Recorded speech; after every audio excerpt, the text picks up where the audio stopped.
Olá a todos, é com muito prazer que nós estamos aqui de novo, mais uma live. Bem-vindos àqueles que estão conosco ao vivo e aqueles que vão nos ver depois também, nos nossos canais aí no YouTube e no Facebook. Estamos felicíssimos, um evento muito especial para nós. Nós todos temos uma gratidão especial pelas mulheres e nós temos conosco hoje uma autora, uma amiga, uma dedicada espírita, a Alcione, e o tema da nossa live hoje é a mulher no Evangelho. Nós somos o grupo Cristianismo e Espiritismo, da Casa Espírita Peace and Knowledge, Spirit Center of Orlando, e nós gostaríamos de novamente agradecer aí a Alcione e pedir para a Márcia fazer uma apresentação da Alcione para nós. É com muita alegria, muita emoção e muita responsabilidade que eu vou falar para vocês um pouquinho da Alcione. A Alcione nasceu em Macaé, no estado do Rio. Ela é a sexta filha de Francisco Peixoto Lins, o Peixotinho, e de Dona Baby Peixoto.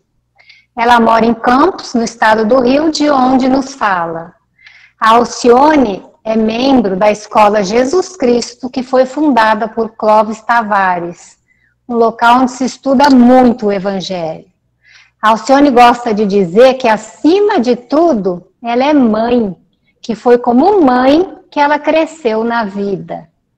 A Alcione, meus queridos, ela também é médium, professora, expositora espírita desde os 17 anos.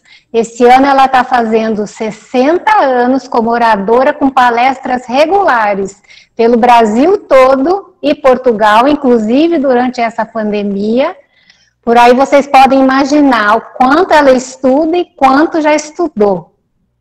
Muito bem. Como o Valdo disse, ela também é escritora com vários títulos espíritas. Alcione, querida, você que nasceu num lar onde a lei maior era espalhar gestos de amor para vocês aprenderem a amar, que compreende que o Evangelho inaugurou uma nova era para as esperanças femininas. Te peço o favor de contar um pouquinho dessa sua obra, A Mulher no Evangelho, Heroísmo e Ternura.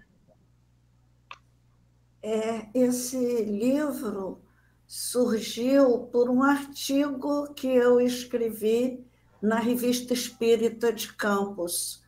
E o professor Humberto Vasconcelos leu e começou a insistir, me escreveu, insistindo para que eu escrevesse um livro sobre as mulheres. E eu comecei a escrever o livro e fui notando que eu era muito inspirada quando eu sentava, e sempre pela madrugada, porque a essa época ainda trabalhava, tinha 3 jornadas de trabalho, porque criando 4 filhos e sozinha, eu tinha um trabalho muito intenso.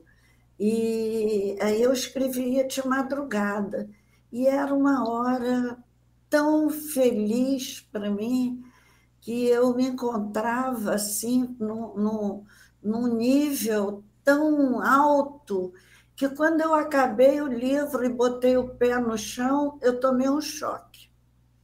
Eu levei muito tempo para me readaptar à vida, eu mesmo trabalhando, eu mesmo fazendo tudo que sempre fiz, parecia que eu estava numa outra esfera o tempo todo. Eu levei, acho que uns 2 a 3 meses para me ajustar ao mundo daqui. Não foi um livro psicografado, embora eu seja psicógrafa nas minhas tarefas mediúnicas e muito na área de poemas. E ele não é um livro psicografado, ele é um livro que eu estudei muito para escrever, então não é uma psicografia, mas foi um livro muito inspirado e eu via várias vezes uma freira junto a mim, cujo nome era Letícia. Então, o que for de bonito, o que for de mais proveitoso é dela, não é meu. E o que for do nosso dia a dia, do comum, essa é a minha contribuição.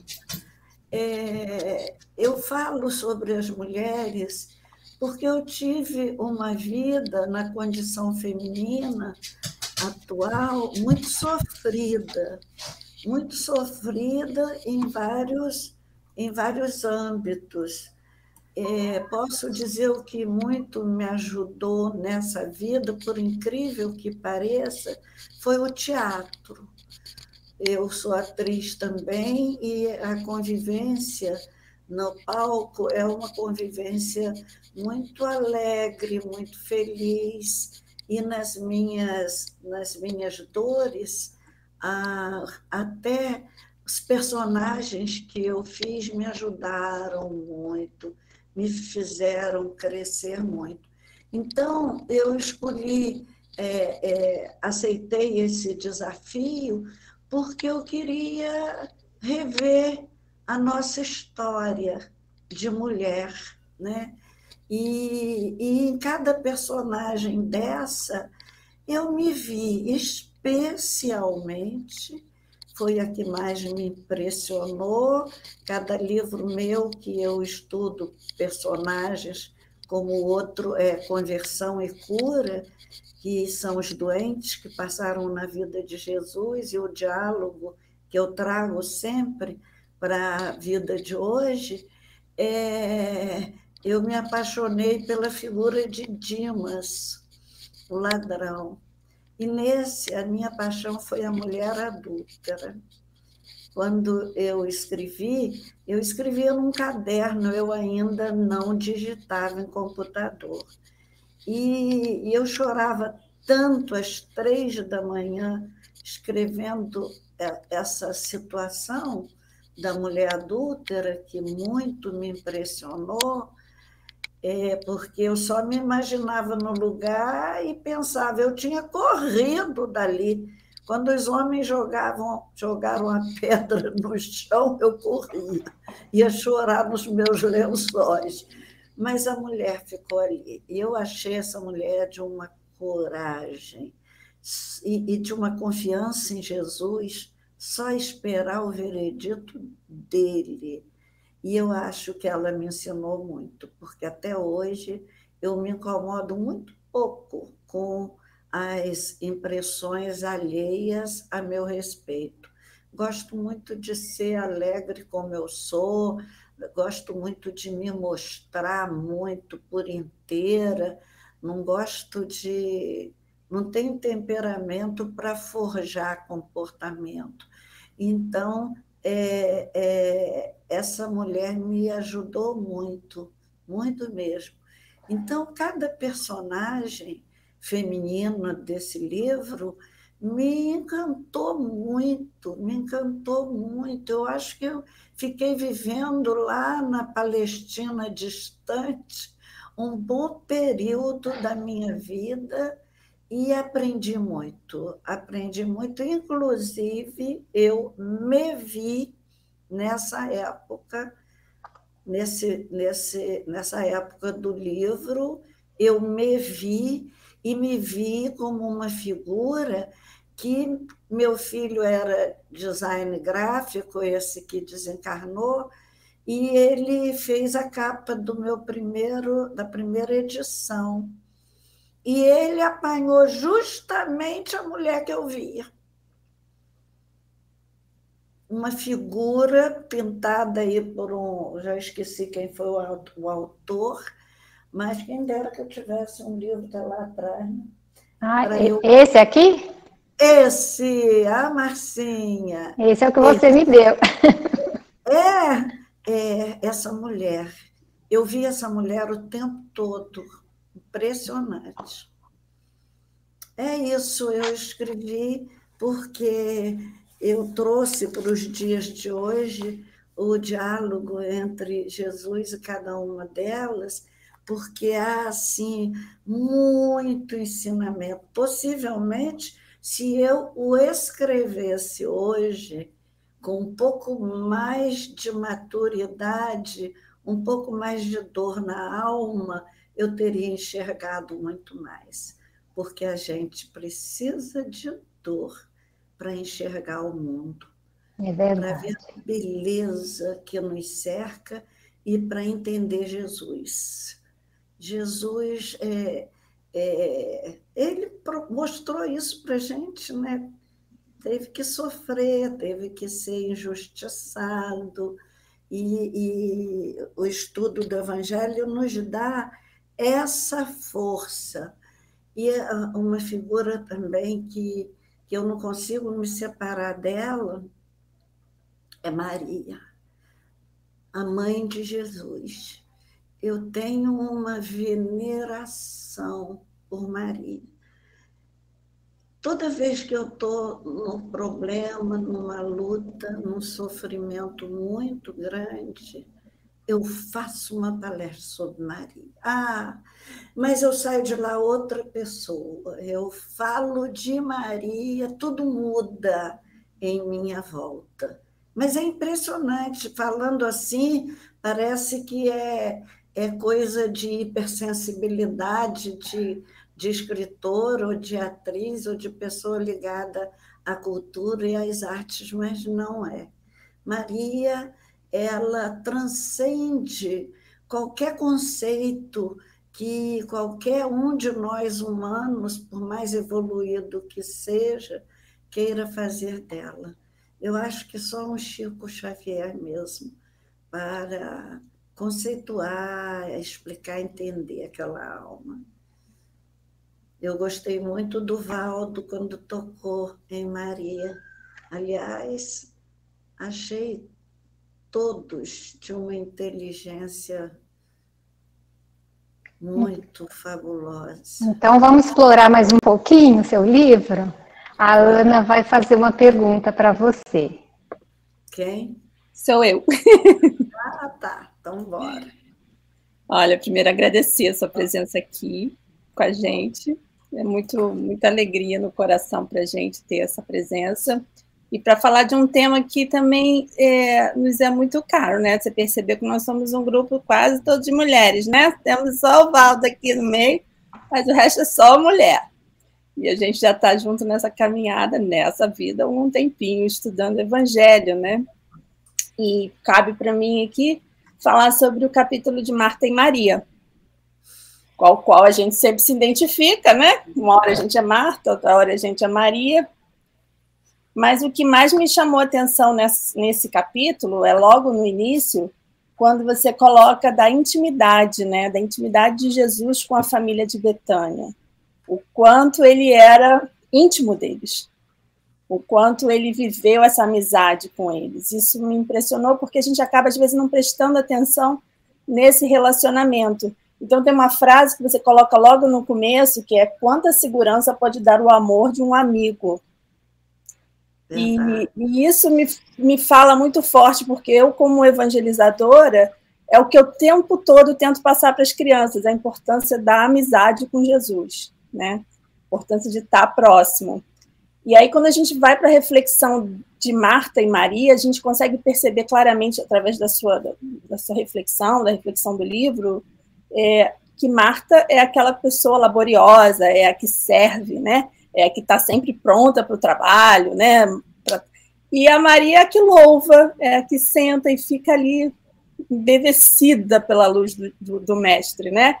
E a gente é o tempo inteiro assim, a gente como mãe, né? Ainda mais vivendo nesse século XXI que a gente está vivendo agora, a gente fica dividida o tempo inteiro entre servir e louvar. Qual é o papel que a gente precisa, né, ter nessa caminhada com o mestre? E aí fica para você essa pequeno questionamento, assim, como é que a gente consegue, né? Qual é esse caminho? Será que esse caminho é essa amizade com Jesus, que a gente consegue viver esse Marta e Maria ao mesmo tempo, ou a gente tem que talvez um pouco uma, um pouco a outra, né? Foi essa a minha percepção dessa parte do livro. E volta. Realmente, o primeiro tópico é a amizade com Jesus. Amigo tem o mesmo radical de amor, né? O amigo é aquele que nos ama, que nos tolera o temperamento, às vezes desagradável, em alguns momentos ruins de nossa vida, nós passamos por instantes em que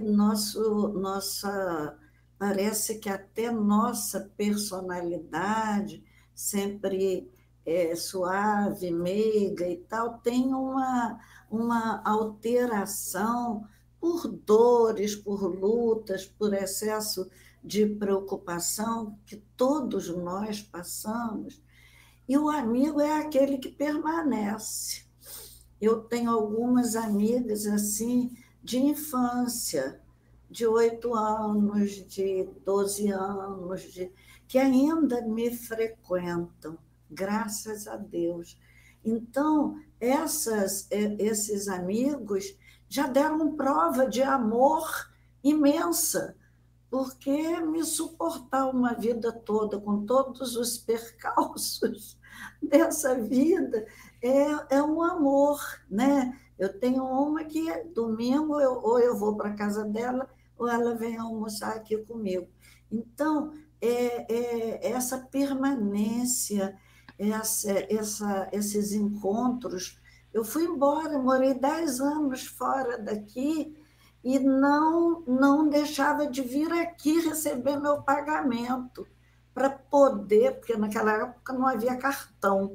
Então, eu deixei o pagamento aqui para eu ter que voltar a Campos com medo de afrouxar meus elos de amizade aqui. E quando eu retornei, foi como se eu nunca tivesse saído daqui. Todos estavam em minha volta, fazendo festa, fazendo as comemorações da minha volta. Então, eu fui operar o coração, foi uma equipe imensa para a rodoviária para me levar. Eu paguei o ônibus aqui para São Paulo, foi uma equipe imensa. Então, amigo é esse que fica junto da gente até o fim. E Jesus era amigo dessa família. Jesus não se enganava com ninguém. Jesus sabia que almas havia ali. No caso de Maria, você está falando de Marta e Maria, né? No caso de Maria,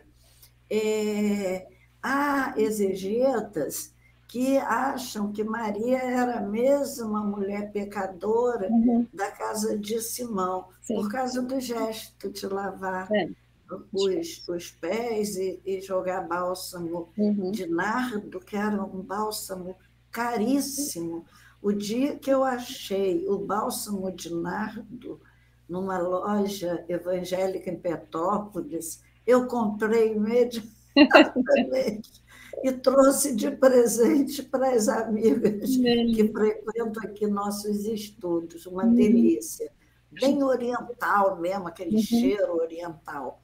Então, era um amor desvelado, sendo que Marta era aquela que punha os pés no chão, e Maria, aquela que cuidava da sua eternidade com mais afinco do que da vida terrena. E eu ressalto aí uma coisa muito interessante, que é essa complementaridade que você falou, né? Uma completando a outra. Seria tão inteligente de nossa parte se a gente aproveitasse essa diferença na vida familiar, mas quase sempre o jeito que o outro é, principalmente entre os irmãos, nos incomoda. Mas isso seria, assim, uma complementação excelente. Por quê? Porque cada um vem de dores, experiências, culpas, erros, aquisições da inteligência, aquisições dos conhecimentos diferentes. Né? Eu e minha irmã, uma das irmãs, Joana, que a Marcinha conhece bem, Marcinha conhece todo mundo, nós tínhamos muitas dificuldades entre nós. Ela casou, eu era adolescente ainda, mas durante a infância nós tínhamos muitas dificuldades. E ela é muito oposta a mim, de temperamento. Eu penso até que eu devia pegar alguma coisinha dela, mas às vezes me assusta. Como ela deveria pegar alguma coisinha de mim, porque isso seria mais inteligente. A família estaria assim a salvo se isso acontecesse, porque todos nós nos ensinamos, nós somos autoeducadores e nós somos educadores uns dos outros. E a convivência familiar, eu considero a família a célula universal do amor. É aqui, por pior que esteja a situação em determinado momento, mas quando um adoece, todo mundo se reúne. A minha família tem uma tradição de reunir muito, fazer muita festa, né?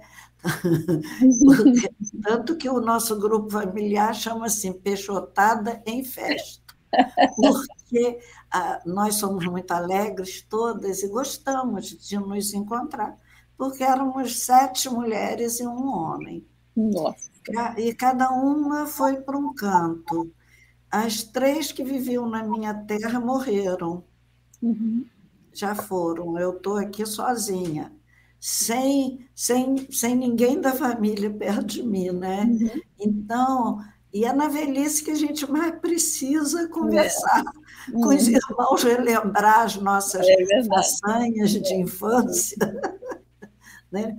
Mas eu acho que havia ali um amor muito grande de Jesus pelos valores dessa família. Da família, sim, com certeza. Eu acho que ele vive ali a humanidade dele, né? Eu consigo perceber a humanidade, porque ele chora, ele ama, ele ensina, né? Ele é totalmente humano ali, né? Isso traz para a gente um Jesus vivo, né? Um Jesus que você pode segurar na mão. Eu acho que isso é muito grande nesse capítulo, né? Incomodou tanto a Jesus a dor daquelas 2 irmãs, que é o menor versículo do Evangelho. Sabiamente puseram um versículo com 2 palavras. Jesus chorou. João. Então, chorou sabendo que ele ia ressuscitar Lázaro, porque ele, inclusive, agradece a Deus, glorifica a Deus por tê-lo atendido. Ele já sabia que ele ia ressuscitar Lázaro, mas ver aquelas 2 mulheres chorando e sofrendo comoveu Jesus.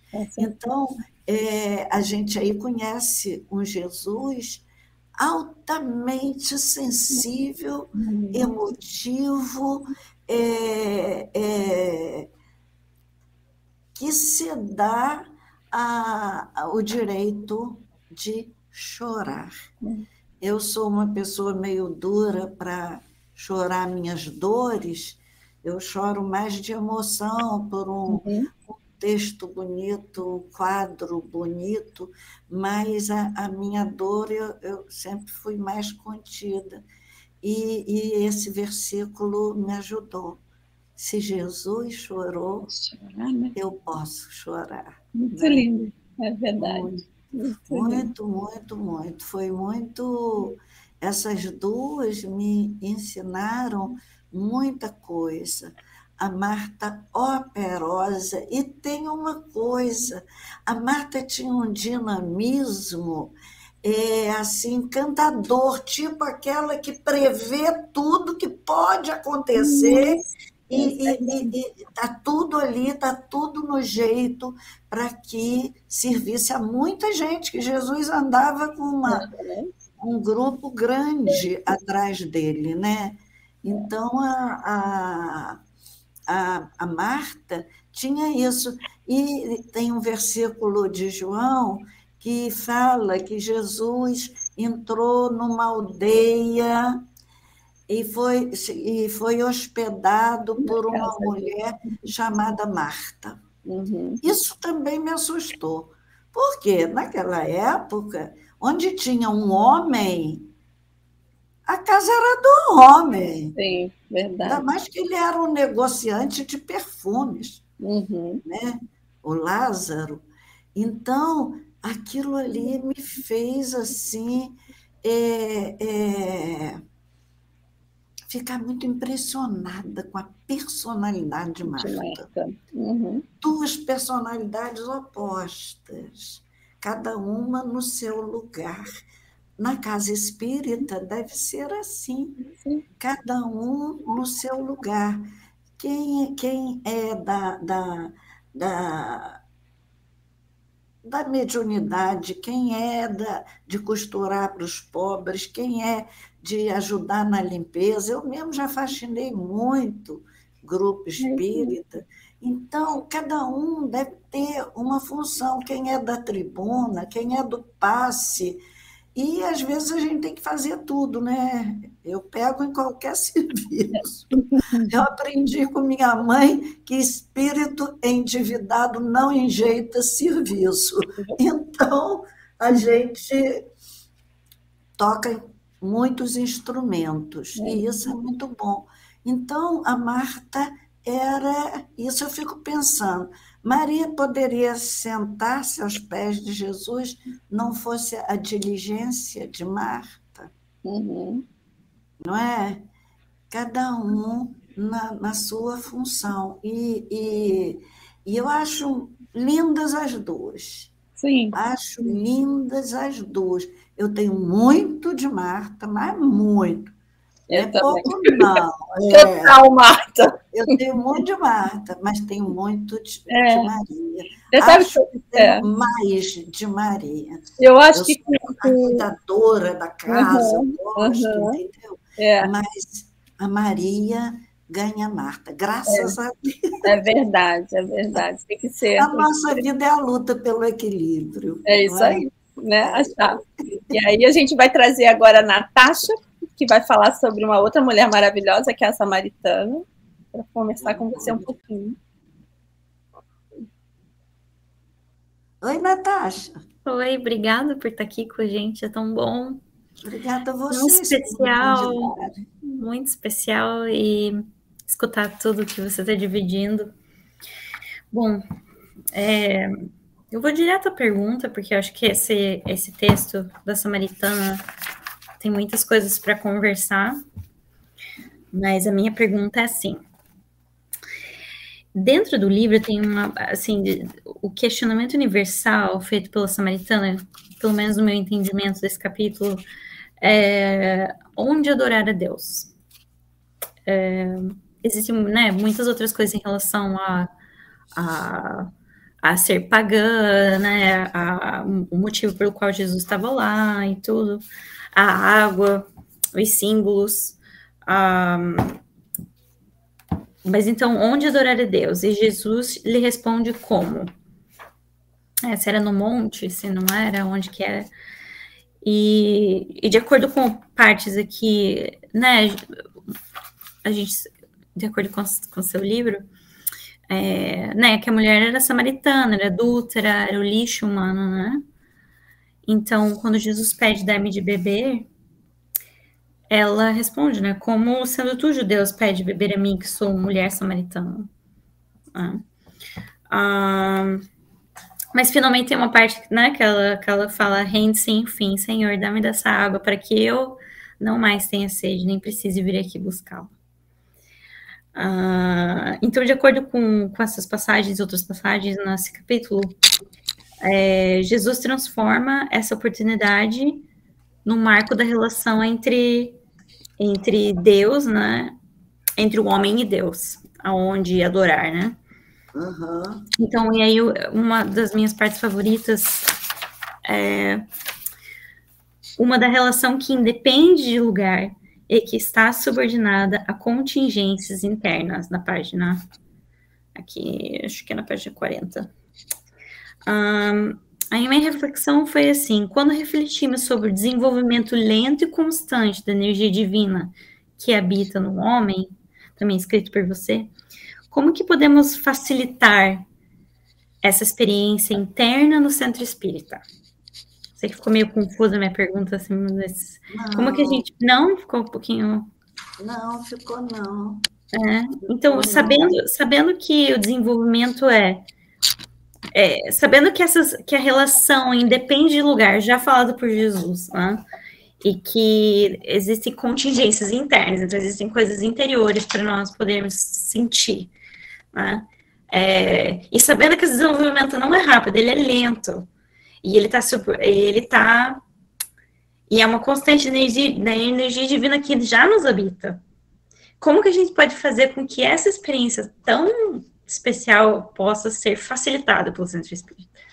Essa experiência é pessoal, é intransferível, não é?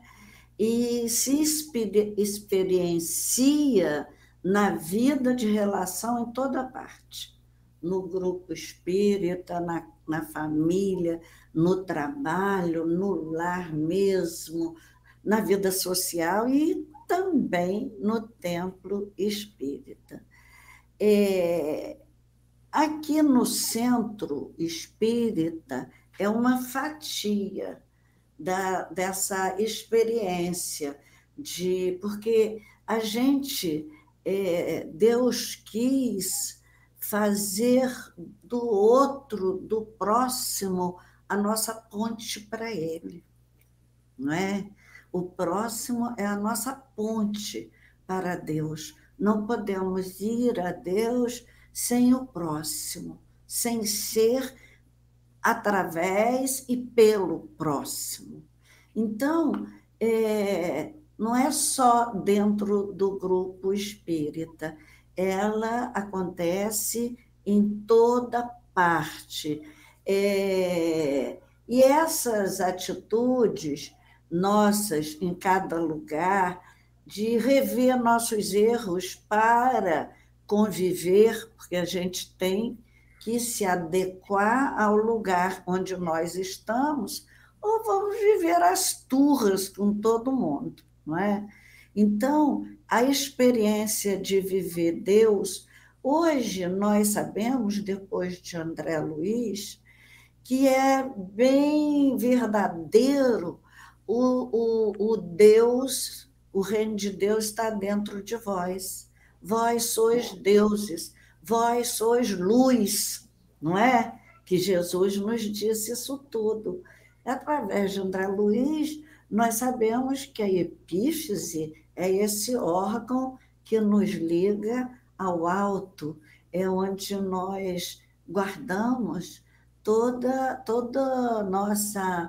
o conhecimento de muitas e muitas vidas, não é? Está tudo aqui, né?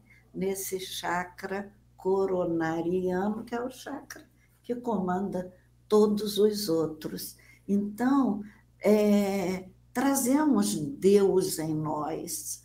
Nossa tarefa é desenvolver em nós mesmos esse reino dos céus, como Maria optou por fazer, né? Marta ficou mais presa ao dia a dia, e Maria abriu um leque da eternidade para ela. Eu gosto de uma definição de espírita do professor Humberto Vasconcelos, e sempre a repito: ser espírita é saber-se espírito. E quem se sabe espírito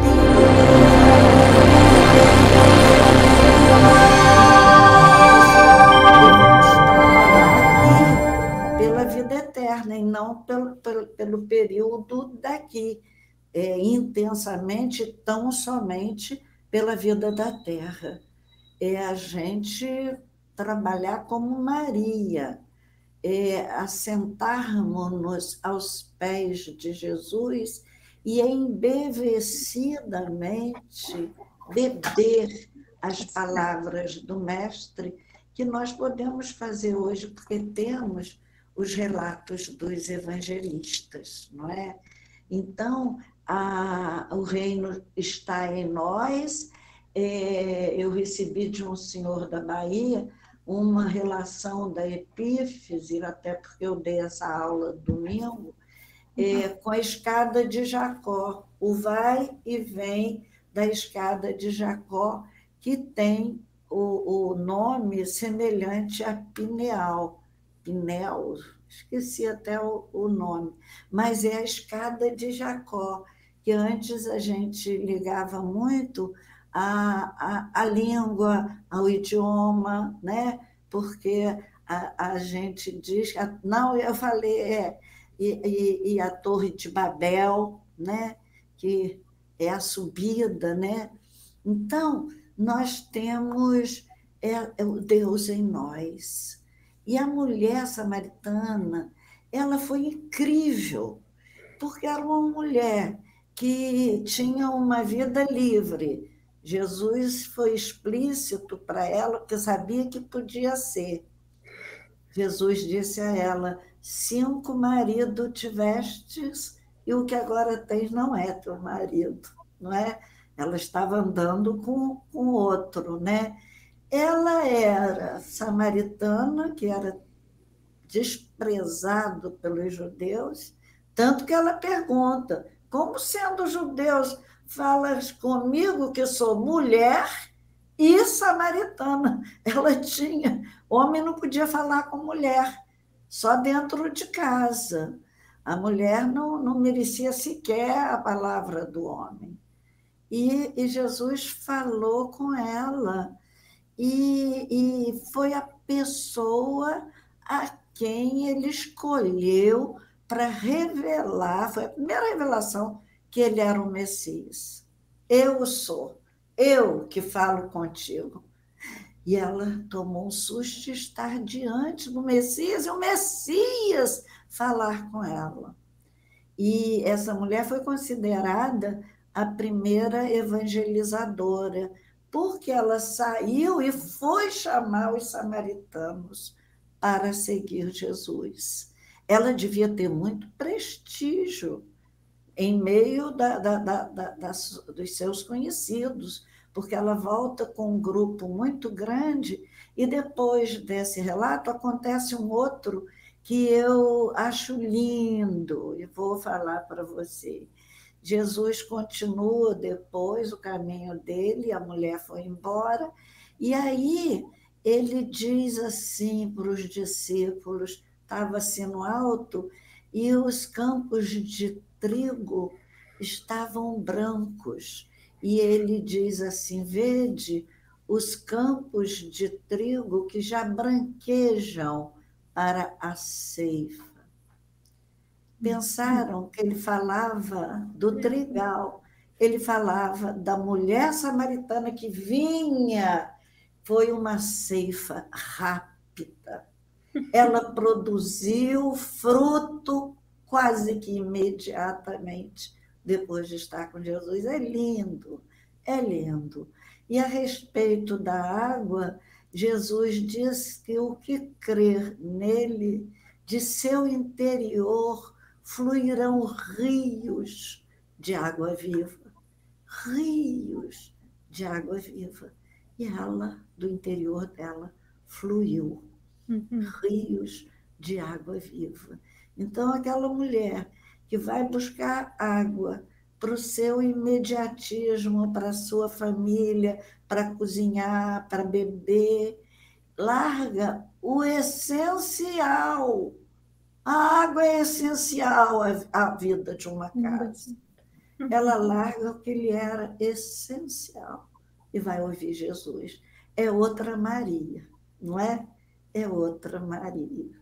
Não sei se eu respondi a você, né, como devia, né?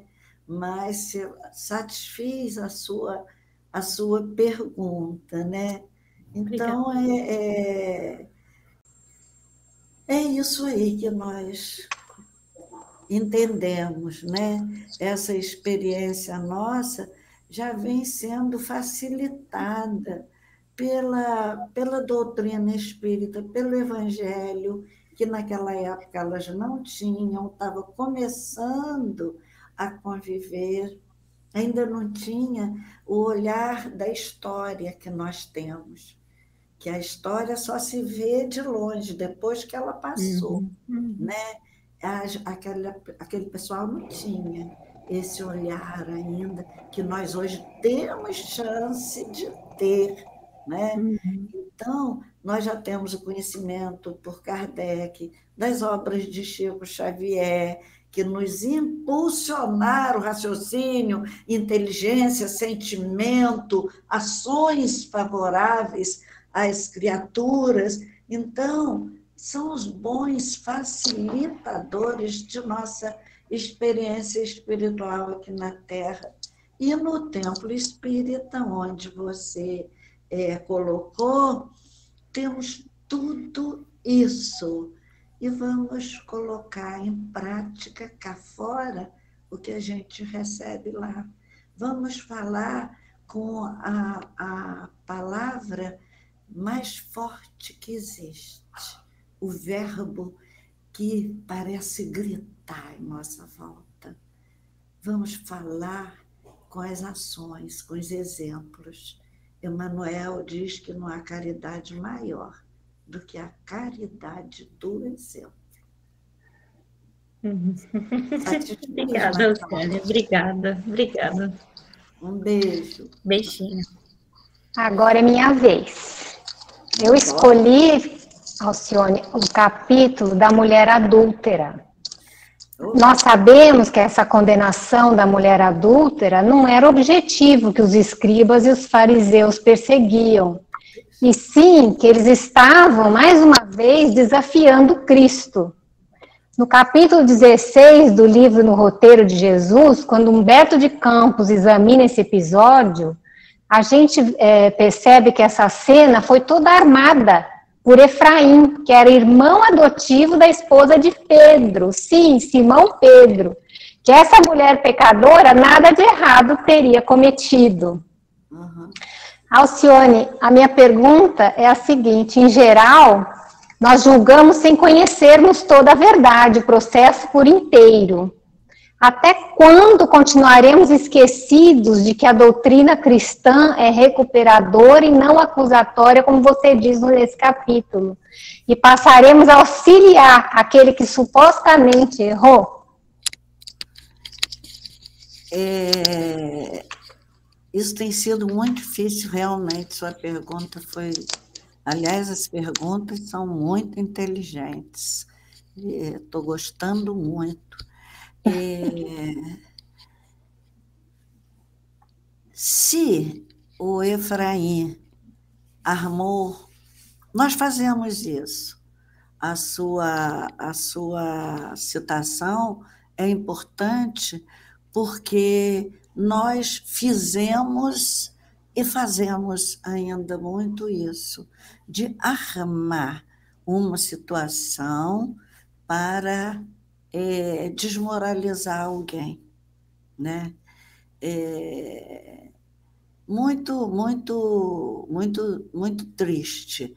Acontece realmente isso.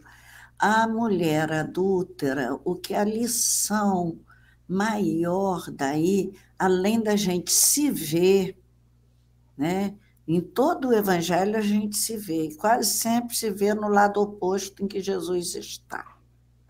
Isso é que é triste, né? Jesus estava de um lado, os acusadores de outro. E nós quase sempre estamos do lado oposto ao lado de Jesus. Você questiona se não já estava na hora de entender que a doutrina, que a lei de Deus, acima de tudo, é recuperadora. Daí as múltiplas reencarnações que ele nos oferece para que a gente refaça o erro, né? É onde está, no livro O Consolador, Emmanuel comentando a pergunta: o pecado contra o Pai será a afirmação de Jesus. O pecado contra o Pai será perdoado. O pecado contra o Filho será perdoado. Mas o pecado contra o Espírito Santo não será perdoado. Porque o pecado contra o Espírito Santo é o pecado contra nós mesmos. É o pecado contra a potência divina que habita dentro de nós, que eu acabei de falar para a Natasha. Vós sois deuses. É o pecado, é interromper, é atrasar o desenvolvimento do nosso Deus, dessa genética divina que nós trazemos, queiramos ou não, acreditemos ou não, isso é sem a menor importância. A lei não nos consulta, graças a Deus.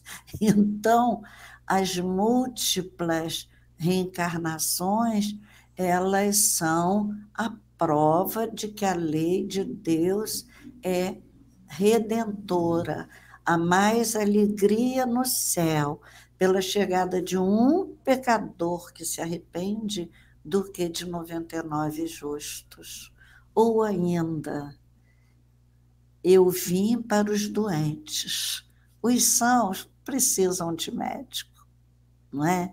Então, quando a gente se aceita doente, é por isso que eu digo que o primeiro pré-requisito de uma prece chama-se humildade. A gente tem que se mostrar pequeno porque a gente é, e pedir a Deus a ajuda para a gente crescer. Então, essa negação desse amor de Deus que nós fazemos toda vez que nós retardamos o nosso progresso, muitas vezes em função de banalidades da Terra, quedas, às vezes, que a gente tem por uma bobagem. Às vezes a pessoa já está lá, por isso que é assim, circular a evolução, ela vai e volta. Às vezes a gente leva tempo num equilíbrio e daqui a pouco a gente cai novamente, mas Deus espera por ti.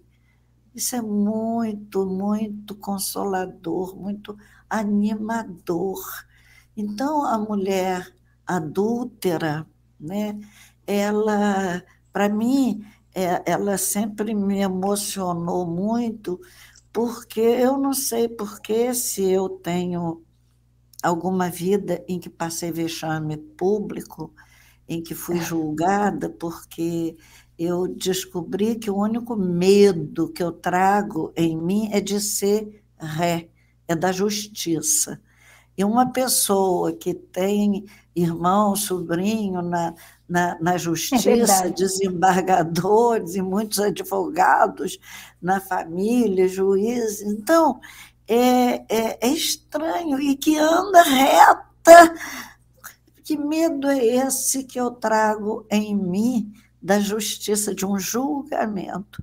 Eu acho que quando eu escrevi A Mulher Adúltera, que que eu chorei muito, que no outro dia eu não conseguia ler o que eu escrevi, por causa das lágrimas, apagaram o que eu escrevi, e eu tive que escrever de novo, tamanho pranto que eu chorei escrevendo sobre ela. Agora, acho que a lição dela maior é, primeiro, a esperar o veredito de Jesus. Nem me importa se ela errou, se não errou. O erro dela hoje não é nem erro, não é? O erro dela hoje não é nem erro, mas isso não é importante. Importante é o que ela deixou para nós. Aguardar, quietinha, humildemente, ouvir as acusações de cabeça baixa. E não correu, né? Não correu. Eu acho mais importante é que ela não correu, porque eu estaria longe.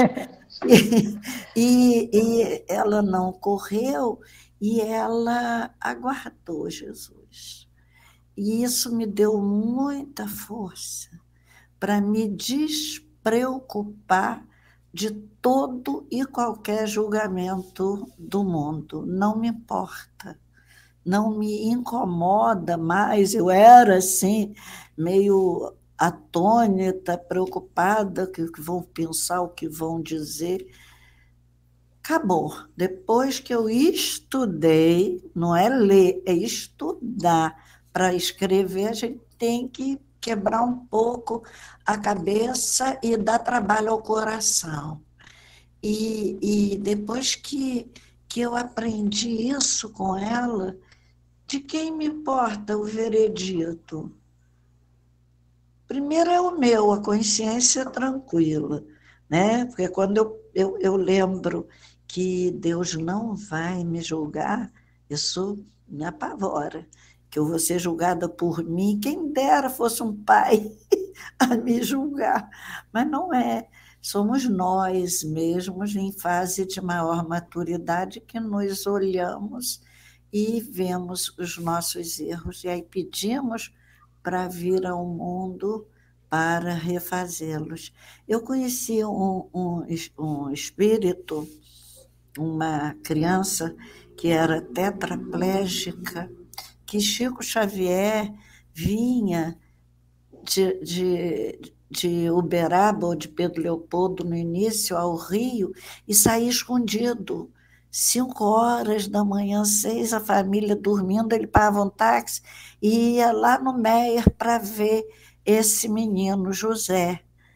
E dizia para a mãe do menino que ele era um espírito de tamanha luz, era do mesmo grupo, amigo ele, Emanuel e Chico, que era de tamanha luz que depois que ele morresse, eu não vou mais vê-lo, eu venho aqui porque ele é de tanta luz que eu não vou vê-lo.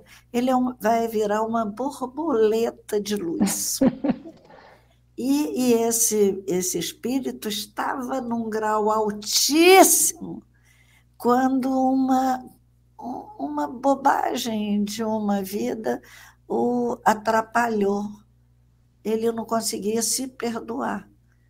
Não. Ele havia se suicidado por conta daquela que era a mãe dele, numa disputa da mãe, da que era mãe com o que era pai dele.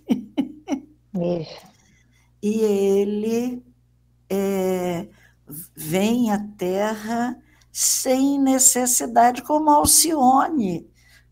Alcione Villamil não tinha necessidade de vir, toda a gente lá em cima da alta hierarquia tentou dissuadi-la de vir à Terra, e ela veio para resgatar alguns espíritos. Então, essa mania nossa, falando do julgamento, de julgar as pessoas também pelo tamanho de suas dores, é muito falha, né? Fulana deve muito, deve ter feito isso, deve ter feito aquilo. Nós somos assim, julgadores militantes como Bem diria assim. o Dorico Paraguaçu. Bem assim, com certeza. Né? Precisamos mudar isso, né? Vou passar a palavra para a Cris. Oi, Cris. É um prazer tê-la conosco. Eu estou aqui me deliciando com as suas palavras. Oh, coisa boa. E me identificando São muito. minhas. São do Evangelho. Sim, e eu enxergo eu falar, e eu escutei isso. Agora, você dá um tom, você muda é com mais leveza que eu escuto, toca um pouquinho mais forte no coração. É muito bom escutar. Eu sou uma pessoa muito prática, então eu estou sempre querendo saber o que eu posso fazer para resolver o problema.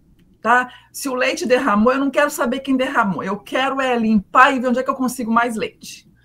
Muito então, bem. Caiu para mim, eu escolhi, claro, né, a mulher hemorroísa, porque a autocura é uma coisa muito, muito significativa para mim. Eu estou sempre buscando, como eu te digo, como cuidar do problema, né?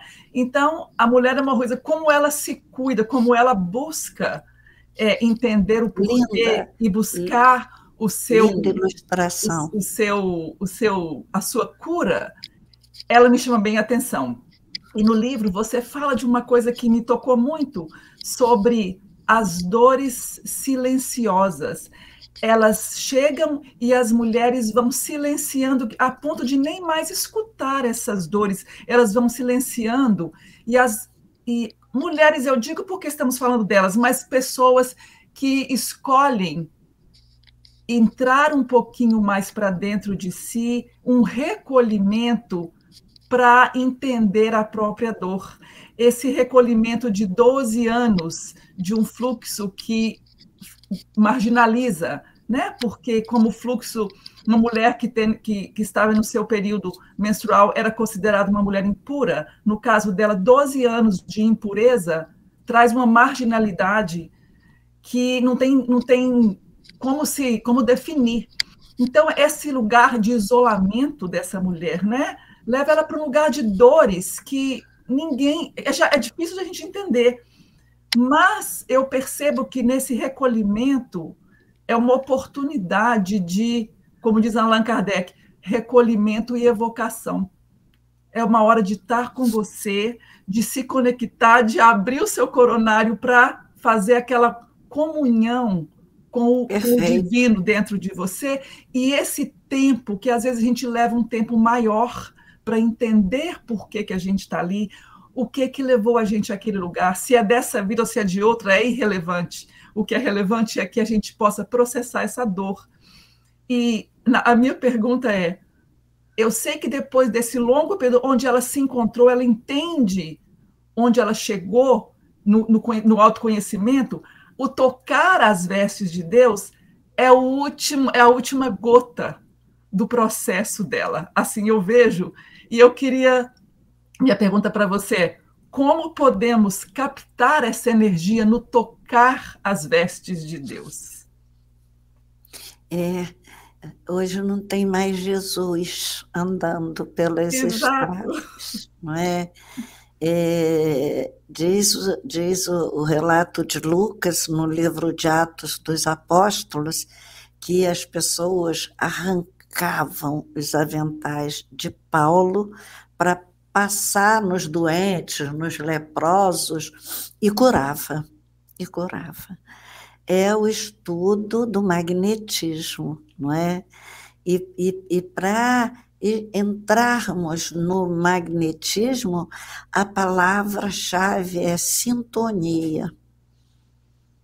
É a sintonia que nos leva, ela estava sintonizada. Como é que ela sabia que se tocasse até ali ninguém, não houve nenhuma cura dessa, não que o Evangelho relate, tocou em Jesus, está curado. Não, Jesus até oferecia cura, queres ficar curado? Que queres que eu te faça, Senhor, que eu veja? Quer dizer... mas ela captou longe, como você bem colocou, pelo silêncio, pela dor, pensava muito. Ela não podia afagar um filho. Uhum. Não se podia sentar na cama, num lençol onde dormia uma mulher que sangrava. Não é? Então, ela não podia ser acarinhada nem acariciar ninguém. 12 anos. Para uma mulher, a mulher é eminentemente afetiva, graças a Deus, e quero ser mulher trocentas vidas. Eu também. Porque eu sou bem isso. Então, ela, de onde? Como ela intuiu isso? Que se tocasse nas borlas, que era o acabamento da túnica, se ela tocasse ali, ela ia ficar curada.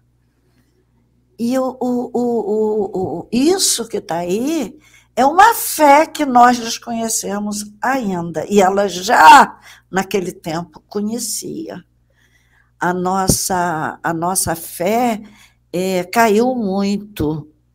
Há um livro, acho que é A Divina Luz que Cura, que fala que nós interceptamos, pusemos pedras nas fontes que jorravam do alto para nós.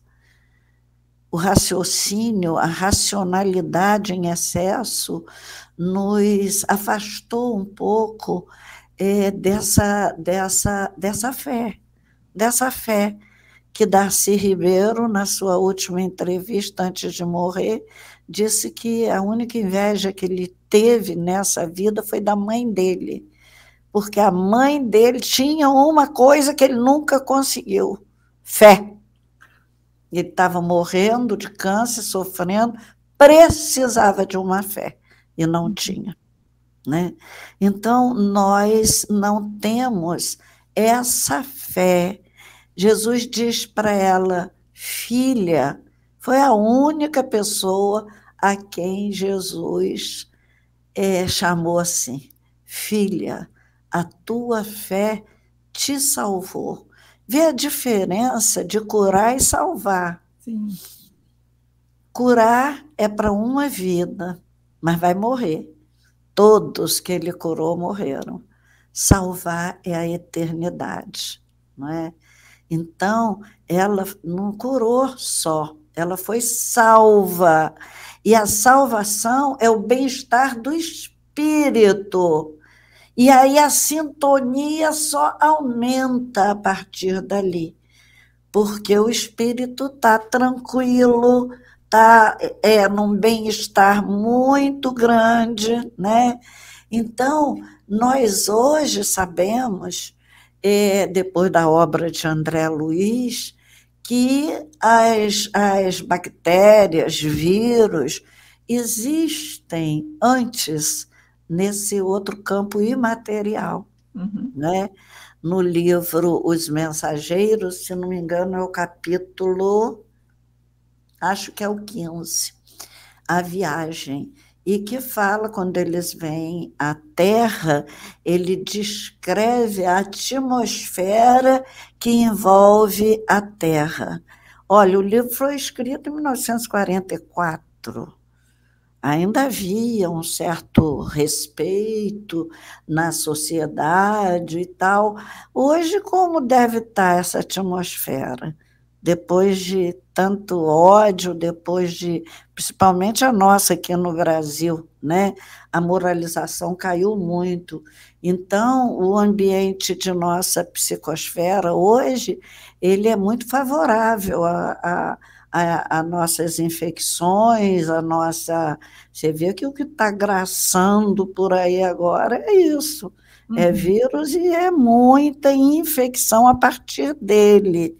Então, Aniceto mostra as manchas na via pública e diz são bactérias variadas, flutuam quase sempre também em grupos compactos e quase sempre obedecendo ao princípio das afinidades. E vão atrás de acordo com o pensamento e a conversa dos homens. eles seguem, eles vão atrás.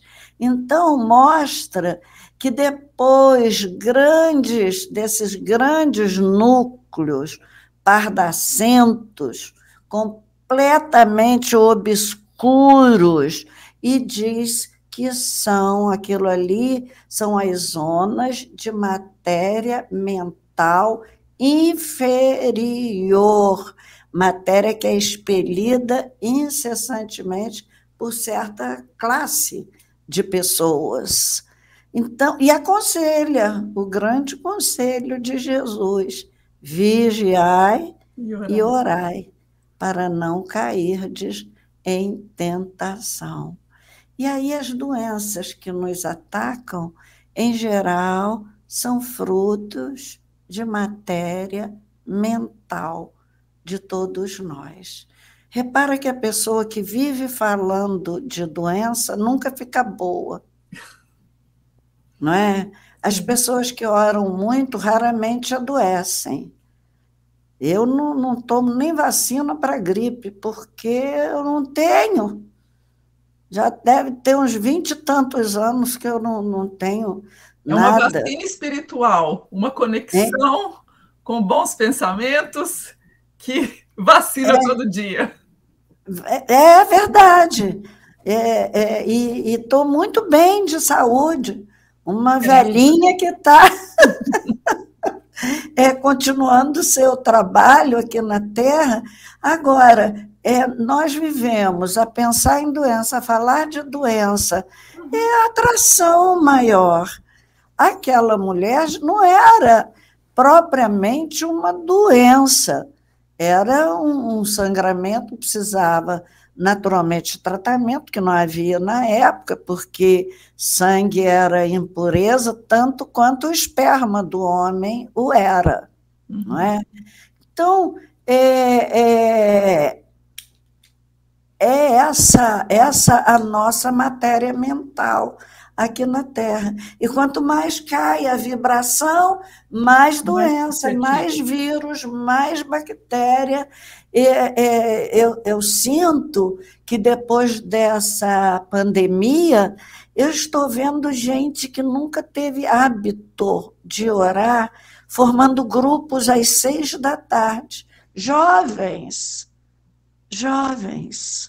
orando, reunindo grupinho para orar às 6 da tarde. Eu também oro todo dia, que é a hora da Ave Maria, eu oro às 6 da tarde, porque lá no plano espiritual obedece a isso, no Hospital Esperança, né, onde recolhe os suicidas também, na hora da Ave Maria, para tudo, e todo mundo ora. Então, eu também oro às 6 da tarde. E tem um grupo de pessoas do Brasil inteiro, porque eu tenho um grupo tratamento, a Marcinha faz parte, que nós oramos pelos doentes todo dia. E as pessoas, algumas pessoas do grupo, são 60 e tantas pessoas orando, e uma lista enorme de doentes. E todo dia a gente se encontra e ora. Tem lá de Porto Velho, como tem do Rio Grande do Sul. Então, isso é uma maneira da gente sanear o planeta, né? Porque a descrição que o André Luiz faz da periferia da Terra é tenebrosa, é assustadora. Nem filme de terror faz uma coisa tão terrível. Eu respondi? Obrigada. Sim, claro, respondeu sim. Obrigada. Muito obrigada. Agora a Leia, vamos ver se a Leia já está lá para conversar um pouquinho. Leia? Acho que não funcionou ali. Houve algum problema. Sim. Talvez o microfone. Eu enfrentei aqui muitos problemas. Não sei se vocês notaram alguma coisa, mas eu aqui também... Alcione, eu não sei se a Leia vai conseguir entrar, mas a pergunta que ela gostaria de fazer para você é sobre o capítulo da mulher encurvada, que ela nunca tinha escutado falar no Evangelho sobre a mulher encurvada. Então, a pergunta dela, ela gostaria que você trouxesse um paralelo entre essa simbologia da mulher encurvada e aqueles que procuram consolo oferecido pela doutrina espírita. Essa seria a pergunta da Leia. Eu achei muito interessante. Diz ela que eu gostei demais dessa pergunta dela, porque essa questão nos leva a abordar uma finalidade grandiosa da doutrina espírita. Jesus, quando mandou os 72 ir a pregar, a curar, a expelir demônios, Jesus se preocupou com as doenças espirituais e as doenças físicas ao mesmo tempo. As doenças eram muito abundantes naquela época, especialmente as obsessões, como acontece hoje. Exato. Emmanuel fala no livro Seara dos Médiuns que, quando Jesus veio à Terra, as trevas se agitaram e houve um processo de obsessão coletiva, porque Jesus veio nos trazer a verdade. Caminho, verdade e vida. E treva não quer que a gente encontre caminho, nem conheça a verdade e nem alcance a vida verdadeira. Então, houve uma obsessão coletiva. Emmanuel diz que começa com Herodes, mandando degolar as criancinhas, né? E daí só foi chegando obsediado perto de Jesus. O Espiritismo veio como consolador para todas as dores. Nós sabíamos, porque Jesus prometeu que mandaria o Consolador. Jesus sabia que as doenças que estão no corpo estão antes no espírito, que a maioria das doenças cujos doentes o procuravam eram processos obsessivos. Essa mulher tem um processo obsessivo. As doenças que apareciam para Jesus eram quase todas obsessão. Então, o livro dos médiuns nos fala da subjugação moral e a subjugação corporal. Aquelas subjugações que atingem nosso corpo.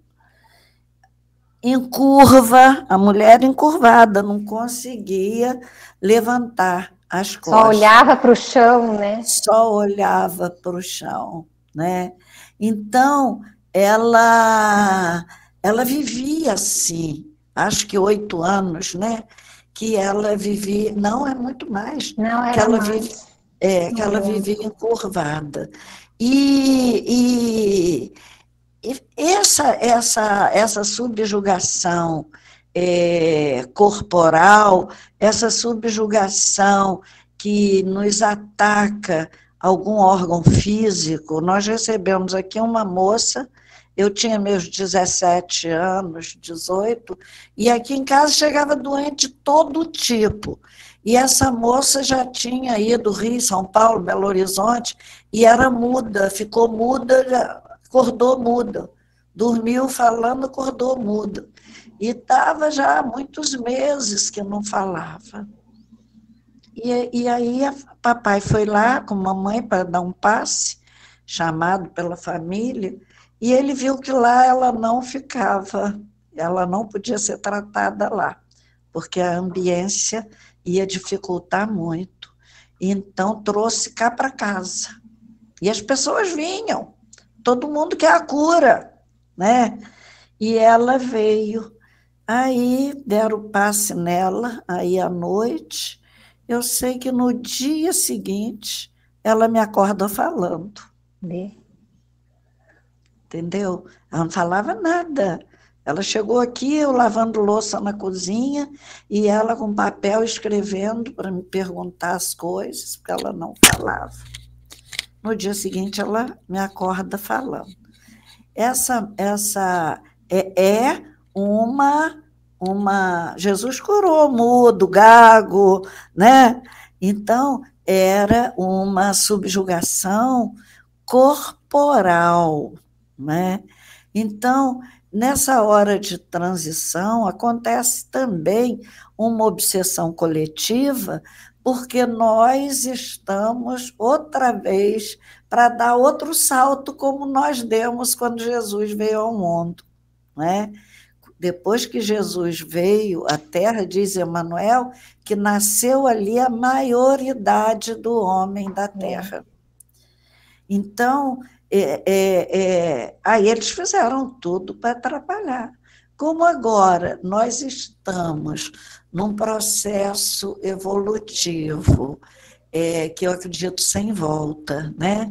Para ir um pouco mais além, eles também começaram a invadir a Terra já assim há uns 40 anos. Não, muito mais.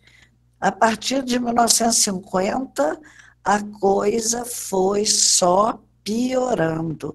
E essa obsessão coletiva está causando muitos suicídios, e Kardec previu isso na Revista Espírita, que haveria muitos suicídios nessa hora da mudança. Então, quem pode socorrer essas pessoas? Ainda ontem eu dei um passe num aqui que veio, rapaz cultíssimo, cheio dos mestrados, doutorados e PhDs, uma criatura grande profissional, vai se suicidar. E eu achei pouca chance. É ateu, não tem como dar uma pegada pela fé, não tem. Por isso que Darcy Ribeiro estava certo. Ter fé é fundamental, né? A mãe dele, a inveja que ele tinha era da mãe, porque a mãe tinha fé, né? Então, nessa hora, só a doutrina espírita tem conhecimentos bastantes para esse socorro. Nosso caso não é de exorcizar espírito, mas de esclarecer esses irmãos nossos também, que são infelizes. Tão infelizes como aqueles que eles perturbam.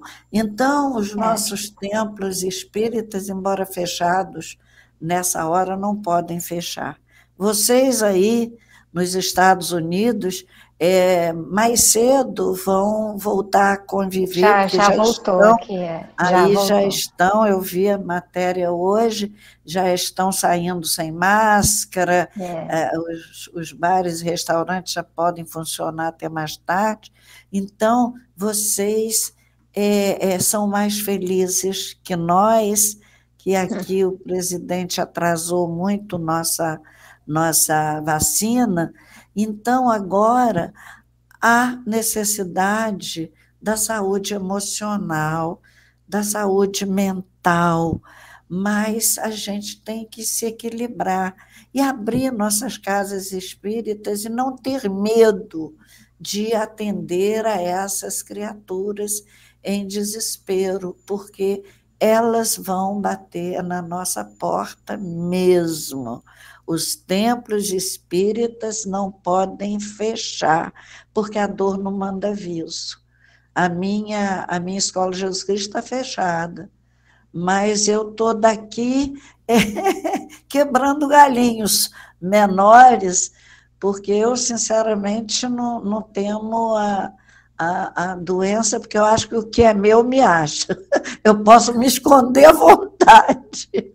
Então, é arregaçar mangas, é pegar na charrua e não olhar para trás, porque nós, espíritas, temos agora toda a chance de trabalhar, de servir muito mais.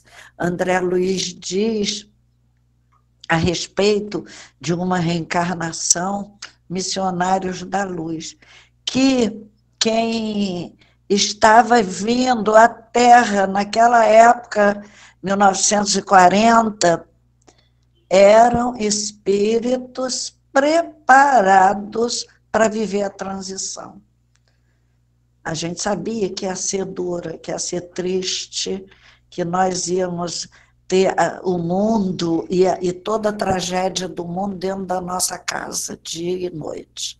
É o que acontece hoje com as TVs. Então, a dor não manda aviso, nós temos que arregaçar mangas e servir.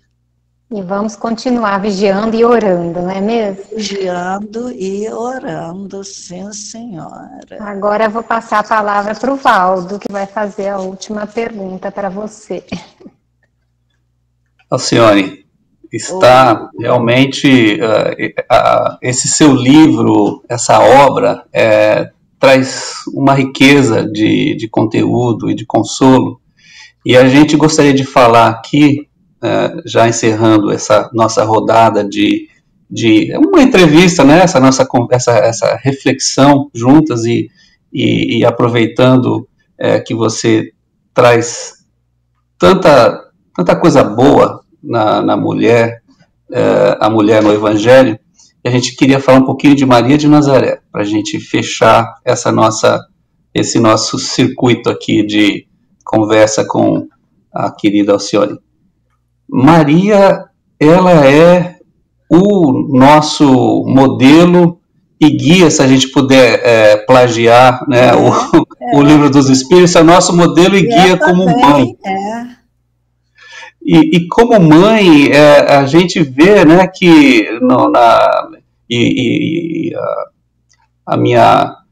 o meu pedido para você, se você puder fazer um comentário, e fique à vontade para usar a sua experiência pessoal também, a gente vê que muito jovem, né, desde muito novinha, adolescente ainda nos nossos padrões de hoje, mas naquele tempo, né, uma mulher aos 14 anos já constituía família.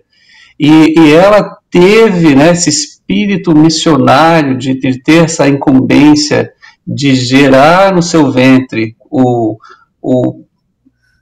Cristo, né, o Salvador, e depois essa evolução desse crescimento de Jesus, acompanhando a missão do próprio filho, ela na sua missão e ele na dele, e ela ao mesmo tempo vivendo, experienciando humanamente e passando por tudo aquilo. Como você bem colocou, a gente, na Casa Espírita, a gente busca dar esse atendimento e tentar, né, com a doutrina consoladora, a gente poder auxiliar as pessoas quando elas estão em um problema muito grave. E nós temos situações, eu me lembro um caso que, inclusive, essa pessoa estava na mesma escolinha do meu filho, ela tinha perdido o filhinho dela num acidente, e aquele acidente de carro, tinha 4 pessoas no carro, e o bebezinho dela se foi. E ela estava, assim, consolada, e às vezes a gente fica sem muitas palavras para falar, só o sentimento, e automaticamente vem Maria. Maria é sempre a nossa mãezinha querida. E eu vou aproveitar, né, lindo o que você escreve aqui no seu livro, eu vou falar aqui uma frase que está aqui na página 66, entretanto, a mãe dos desvalidos, mais uma vez, retira de seu calvário interior a grandiosa lição da serenidade ante as grandes dores, para que os homens compreendessem com ela as dores que nos parecem insustentáveis, mesmo que durem toda uma vida. Não passam de pequenos e assustadores raios que nem seu tempo mínimo de duração fazem luz e purificam a atmosfera que nos circunda. Aí nós temos esse quadro lindo aí, né, da La Pietà, em que ela tendo ali o corpo de Jesus recém-assassinado na cruz, e ela tendo que ser mãe, ser missionária, passar por essa dor. Como que a gente pode fazer esse paralelo para que essas mãezinhas que perdem os filhos, às vezes em tenra idade, ou às vezes mais velhos, ou independente, né, independente da idade, como que a gente pode trazer Maria para que elas recebam esse consolo, na sua experiência? Valdo, eu perdi 2 filhos. Perdi uma mocinha de 17 anos num desastre de carro. E perdi, 6 anos depois, um filho de 27, era esse que fez a capa da primeira edição do meu livro. É uma dor visceral, é uma dor.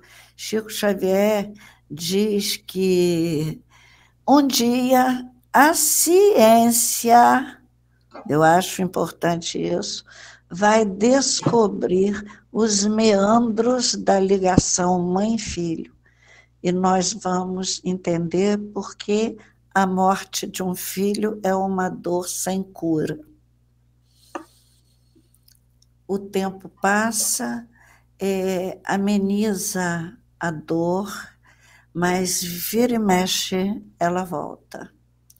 Quando a minha filha, que morreu primeiro, quando ela se foi, eu recebi um telefonema de uma senhora espírita maravilhosa, que eu respeitava muito, Dona Elza, e Dona Elza me ligou e disse para mim: Alcione, se daqui a 30 anos você cair num pranto convulsivo pela morte de sua filha, não estranhe nem se recrimine por ser espírita, porque já passou muito tempo, porque essa morte ela não tem cura. Foi a primeira, ela tinha perdido 2 também. E a partir dali eu prestei muita atenção nisso. É uma dor que... eu vou contar uma experiência. Eu tenho dificuldades de pranto, mas nessa hora não há mãe que contenha. E um dia, já passado alguns anos, eu vou à Catedral de Brasília. Ela estava em obras, mas na porta da catedral tinha a Pietà. Eu parei ali, olhei Maria, mas eu tive uma crise de choro, que foi o choro não chorado do meu luto inteiro. Então, Maria me aliviou, aquelas lágrimas me afagavam o espírito. Eu fui abraçada pelas minhas lágrimas, porque eu estava ali me sentindo no colo de Maria com Jesus. Justamente porque é uma dor que dilacera muito. E eu sempre ia aos enterros de filhos de amigas que desencarnavam, eu tinha sempre uma palavra, todo mundo já esperava por mim, que a Alcione chegou, vai dar um consolo. Depois que eu perdi filho, nunca mais eu abri a minha boca. É inútil, não há palavra. Não existe uma palavra que conforte. Eu abraço a mãe, abraço muito e oro enquanto abraço.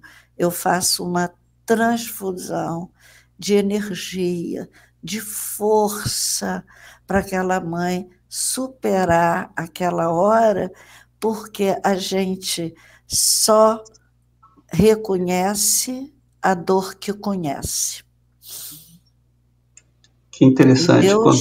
Quando eu pensei em fazer essa pergunta para você, eu não tinha ideia nenhuma que isso tinha ocorrido com você, que essa história foi totalmente... Verdade. Você é muito intuitivo. E Maria, a meu ver, a sua evolução espiritual dava a ela uma visão plena da importância dos fatos que ela iria vivenciar quando aceitou a maternidade de Jesus que Deus lhe ofereceu. Havia uma humanidade a ser salva. E ela seria a serva, como ela se colocou diante de Deus. Ela era colaboradora de Deus junto aos homens.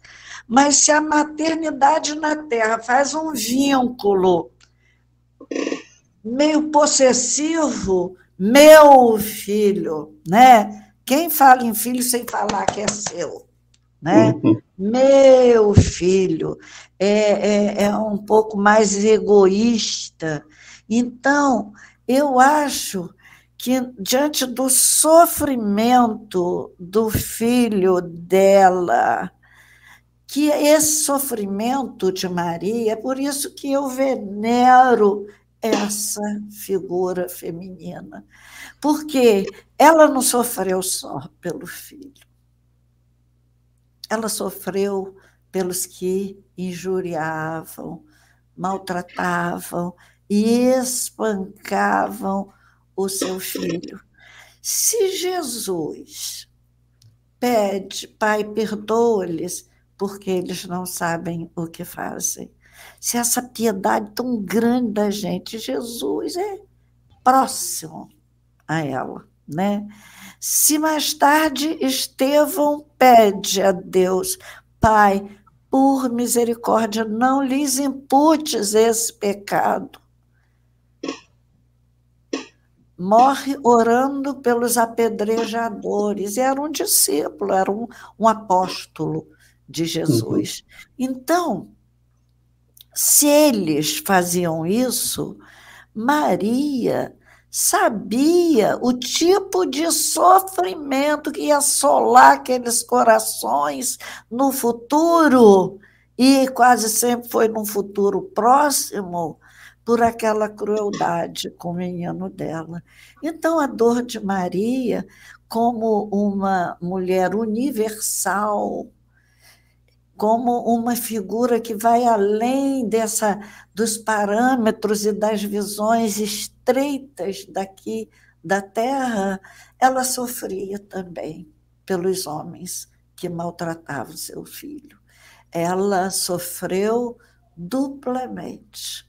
Sofreu como a mãe, que não tinha condição de não ser, sofreu como a pessoa a quem também seu filho veio trazer mais luz, mais esclarecimento, apesar dela já ser quem era, mas contemplar isso tudo que ela contemplou de um filho é uma alegria imensa. Eu ouvi ontem meu filho fazer uma palestra anteontem, que emoção, que alegria que me dá ver meu filho na tribuna. Vi o documentário do outro, que é ator, que fez um documentário belíssimo, financiado aí por leis, né, de proteção à cultura, muito, muito bem feito, pegou outro viés, né? E eu fiquei impressionada, feliz com o alcance, com a sensibilidade desse filho. Ora, claro que o que o filho faz de bom ou de ruim nos eleva, nos maltrata, né? E ela viu que aquele filho só elevou a todo mundo, e a convivência com aquele filho nessa vida, um amor lindo, um amor que o filho vem buscá-la para ser a rainha nos céus, né? um amor lindo, de filho para mãe, de mãe para filho. Jesus não deixou Maria desamparada. Mesmo naquele sofrimento todo, ele pensou na mãe. Mãe, eis aí o teu filho. E João cuidou até o fim da mãe dele, não é? Então, o Evangelho é muita luz na nossa vida, nos nossos caminhos. Eu só gosto de falar de Evangelho, eu gosto de falar de Jesus, mesmo que eu passeie pela temática espírita, porque é realmente a consolação, mas a base nossa é Jesus. Né? Obrigado, querida. Que lindo. Que lindo. A gente precisa, a gente está chegando no final do nosso evento e fica aqui somente agradecimento. Alcione, a gente precisa repetir isso, a gente pode ficar aqui muitas horas falando e a gente, com certeza, esse aqui é um grupo de pessoas que buscam bastante conteúdo e você traz muito conteúdo na sua obra, a gente agradece. Em nome do Peace and Knowledge, né, da nossa Casa Espírita, em nome desse grupo querido aqui, a Leia voltou, e a gente pediria para você fazer uma oração final para a gente encerrar o nosso evento, por gentileza.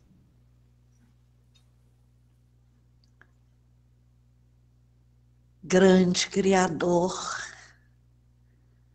Pai compassivo, amigo de todas as horas, Senhor Jesus, Maria Santíssima, Mãe de Misericórdia, aqui estamos nós, na Terra, esse planeta tão querido de Jesus.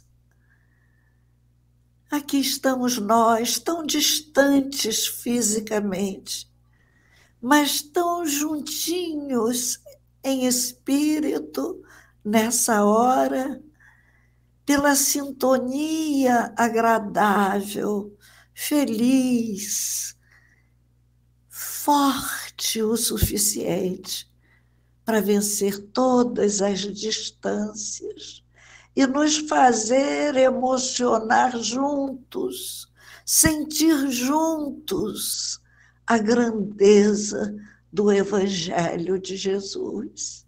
Senhor Jesus, nossas graças eternas, nossos louvores, por tanta misericórdia, por nos ter trazido o Consolador, por nos prometer tantas dádivas e por cumpri-las todas, Senhor. Graças te damos, Senhor Jesus, pelo nosso templo espírita, que nos sustenta nos caminhos da verdade. Graças te damos, Senhor, por esse momento difícil que passamos na Terra, que nos tem trazido tantas reflexões, tantos hábitos novos e saudáveis. Obrigada, Senhor Jesus, sobretudo porque antes dessa pandemia que a tantos amigos nossos têm levado, nos trouxeste à Terra os benefícios tecnológicos que nos permitem estar juntos, falar, ensinar e aprender uns com os outros. Nessa hora, Jesus, eu te rogo a bênção para todas as criaturas que sintonizam agora conosco, para os lares que nos escutam nessa hora, para os templos espíritas, católicos, protestantes, budistas, de todas as religiões do mundo, para todos os templos onde o nome de Deus é louvado, que as graças de Deus os alcance, que alcancem, Senhor, aqueles que sofrem nessa hora com uma guerra tão sem propósito, Senhor. Matar teus filhos, por quê? Nessa hora, Senhor, piedade, piedade para a humanidade que tonteia, que corre para lá e para cá, que busca ninguém sabe o quê, e se embriaga nas fantasias e nos sonhos de poder, de beleza. Tem piedade, Senhor. Tem piedade de nós. Envolva-nos, Pai misericordioso. Abraça-nos. Sofremos, Senhor. Sofremos todos. Tem piedade, meu Deus, meu Pai. Despede-nos da sua paz. Que assim seja. Assim seja. Assim seja. Obrigadíssimo. Fica um beijo por todos. Agradecimento do fundo dos nossos corações para você, Alcione. E fiquem com Deus. Eu que agradeço. Boa noite. Eu que agradeço. Obrigada por me emocionarem tanto com essas questões tão inteligentes. Meu Deus, que maravilha. Que maravilha. Muito obrigada, viu? Um beijo em cada coração. Obrigado, querido. Fiquei triste de não falar com a Leia. A Leia pode falar um pouquinho. Mas nós vamos fazer outra, Leia. Vamos fazer outra. Um beijo. Até mais, então. Bom final de semana. Beijo.